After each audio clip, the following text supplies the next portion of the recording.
Muhammadiyah itu nggak mempersoalkan kunut.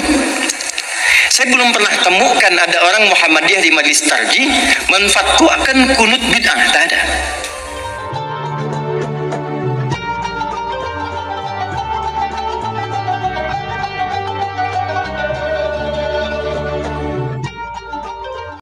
Assalamualaikum warahmatullahi wabarakatuh. Bismillahirrahmanirrahim. Alhamdulillahirrahmanirrahim. Assalatu wassalamu ala asyrafil anbiya wal mursalin sayyidina Muhammadin wa ala alihi wa sahbihi ajmain. Amma ba'du. Sahabat Cahayati yang dirahmati Allah, di kesempatan kali ini kita jumpa lagi di channel YouTube kami Cahayati 80. Mudah-mudahan kita senantiasa mendapatkan lindungan dan rahmat dari Allah, mendapatkan taufik dan hidayahnya, mendapatkan ridho dan hidayahnya, dimudahkan segala urusannya, dilancarkan rezekinya dan dilancarkan rezekinya, serta dikabulkan hajatnya. Amin ya rabbal alamin. Dan tak lupa kami ucapkan terima kasih kepada para pemirsa, para sahabat yang telah mendukung channel kami, mensubscribe channel kami. Jazakumullahu ahsanal jazaan jazila. Bagi pemirsa yang baru menemukan channel kami, jangan lupa ditekan tombol subscribe-nya, nyalakan dan loncengnya, dan tinggalkan komentar di bawah video ini. Sahabat Cahayati yang dirahmati Allah, di kesempatan kali ini kami membawakan video sekelumit ya, ceramah dari Ustadz Hadi Hidayat, yaitu antara NU dan Muhammadiyah. Menurut video yang akan kami kami bawakan kepada para pemirsa ini, bahwasannya NU dan Muhammadiyah itu tidak jauh berbeda ya. Dari awal-awal dari pendirinya itu ada kesamaan, karena memang sama-sama berguru ke Mekah, gurunya sama, dan masih ada hubungan keluarga. Nah, ini betulnya sama. Dan alhamdulillah sekarang NU dan Muhammadiyah sudah bersatu, kecuali hanya beberapa oknum dari Muhammadiyah dan NU itu yang miring-miring ya, miring ke Wahabi, ada yang miring ke Syiah, ya sama-sama ada mungkin ya, biasa. Untuk lebih jelasnya mari kita simak videonya. Muhammadiyah itu nggak mempersoalkan kunut. Saya belum pernah temukan ada orang Muhammadiyah di majelis tarji menfatwakan kunut bid'ah, tak ada. Kecuali Wahabi tahlilan. Dan ternyata Kiai Ahmad Dahlan tuh nggak pernah nyual itu, nggak pernah nyual. Dan saya telusuri di konfigurasi hukumnya itu, ternyata persoalannya bukan fikihnya. Ada kasus di kalangan masyarakat ingin menyelenggarakan tahlilan, ternyata tak punya materi, sehingga dia harus berhutang kepada tetangganya untuk mewujudkan tahlilan itu.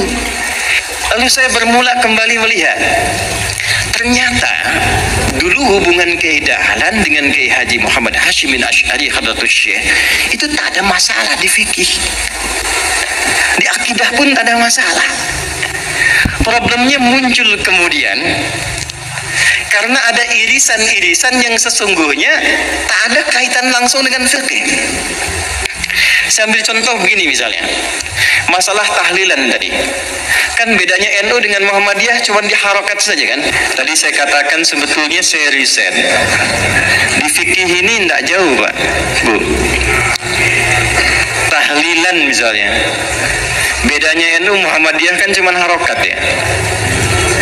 NU pakai nasab, Muhammadiyah pakai rafa.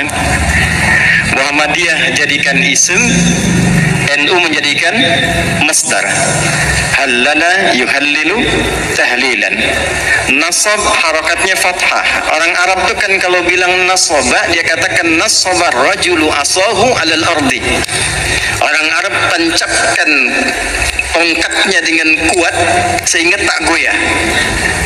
Harakatnya fathah membuka sesuatu. Jadi kalau tahlilnya menggunakan metode NU, tahlilannya mayat mayatnya jadi jenazah, masuk sudah ke alam kubur, nasoba, lalu untuk memberikan Fatihah dan turunannya dibuka, kemudian menggunakan skema tahlilan. Muhammadiyah cuma pakai rofa pas ditarik, ya ayyatuhan nafsul mutmainnah. Makanya Muhammadiyah menggunakan rofa tahlilun, NU menggunakan nasob tahlilan. Dan ternyata Kiai Ahmad Dahlan tuh nggak pernah nyual itu, nggak pernah nyual. Dan saya telusuri di konfigurasi hukumnya itu, ternyata persoalannya bukan fikihnya. Ada kasus di kalangan masyarakat ingin menyelenggarakan tahlilan, ternyata tak punya materi, sehingga dia harus berhutang kepada tetangganya untuk mewujudkan tahlilan itu. Maka keluarlah pertimbangan, kalau tak punya uang jangan dipaksakan sehingga berhutang. Bukan masalah tahlilannya, cuman memang babnya belum selesai. Kalau memang tak punya uang, kenapa Anda tak pinjamnya atau berikan saja? Kan tuntas babnya, ya? Jadi saya kira ada turunan-turunan informasi yang dari atas itu, yang di kalangan elit sudah selesai, ke bawahnya itu tak sama. Kunut misalnya, di Muhammadiyah itu nggak mempersoalkan kunut. Saya belum pernah temukan ada orang Muhammadiyah di Majelis Tarjih menfatwakan kunut bid'ah, tak ada. Kecuali Wahabi. Ya, kecuali Wahabi. Tak pernah saya temukan. Bahkan fatwanya yang terjadi ketika ada imamnya kunut yang di belakang mengaminkan, ketika imam di depan pun tak kunut, yang di belakang tak usah sujud sahwi. Jadi tataran konsep di atas itu sudah selesai. Nah, apa yang menyebabkan ke bawah itu tidak tuntas kemudian? Ya, informasi-informasi ini saya kira belum tampilnya dan disemarakannya dakwah-dakwah seperti Gus Bah, Gus Koyong. Di Muhammadiyah ada kami, ada teman-teman yang lain. Nah, saya mungkin sarankan di semua turunan ke PWM, PWNU sampai yang ke bawah, itu yang difasilitasi untuk muncul. Karena problemnya di luar negeri itu antara faqih, alim, mufti, muballigh, da'i itu jelas. Saya usia 26 tahun, di Libya diangkat jadi amin khutbah. Boleh menentukan siapa yang khatib. Teman-teman saya yang ngaji sama saya sekarang jadi kiai semua tuh. Kiai Muhammad Imam Sofwan Yahya, menantunya Kiai Akil Siraj.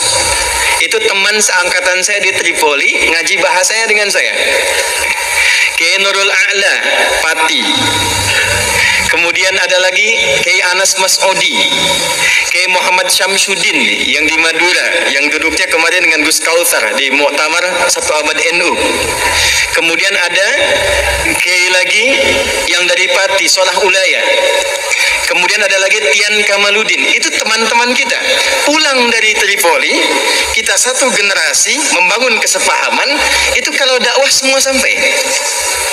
Nah, saya kira yang terakhir yang ingin saya akhiri, saya pikir sudah saatnya sekarang kita tidak berbicara lagi dalam konteks perbedaan NU Muhammadiyah dalam tatanan yang disepakati, tapi sekarang babnya adalah bagaimana membangun persaudaraan yang menyinergikan, sehingga gagasan-gagasan besar yang disampaikan oleh Gus Yahya tadi di depan, membangun peradaban, membangun kemanusiaan, saya kira bisa diinisiasi di bumi pertiwi ini melalui penyatuan dan sinergitas NU dan Muhammadiyah.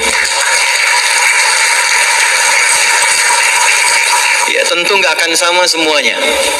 Bab rumah sakit Muhammadiyah, bab kampus Muhammadiyah. Pernah ada yang tanya berapa jumlah kampus Muhammadiyah? 157 kepada Kiai Hasyim Muzadi. Kenapa di NU nggak ada kampusnya? Kata Kiai Hasyim, santai saja. Ya, selain yang Muhammadiyah punya NU semua itu. Jadi jangan Jangan khawatir, insya Allah kalau ada yang di NU masuk Muhammadiyah nggak akan jadi Muhammadiyah. Yang di Muhammadiyah bisa sekolah ke NU. Kalau semua kita saling mengisi, besok-besok insya Allah yang satu lalaran Alfiyah, yang satu CDF di ABC.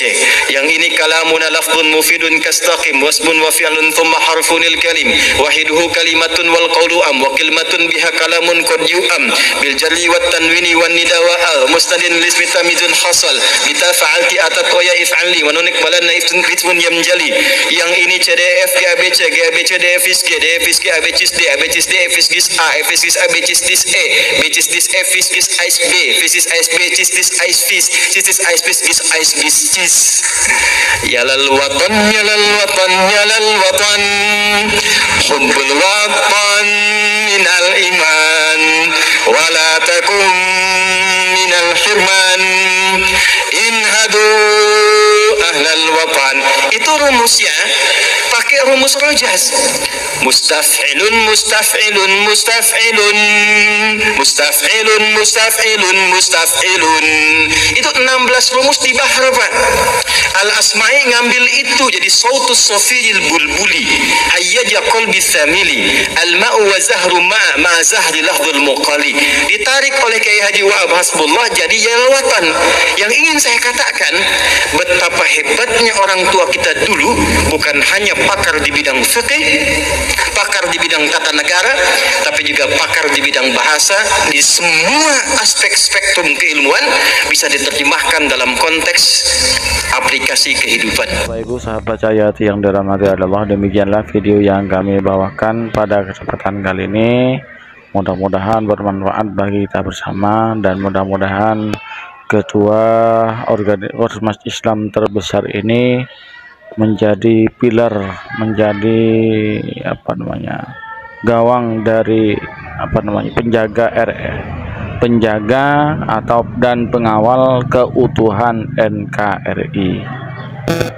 Dari kami apabila ada kesalahan ataupun kekurangan, mohon maaf yang sebesar-besarnya. Hadanallahu wa iyyakum. Wassalamualaikum warahmatullahi wabarakatuh.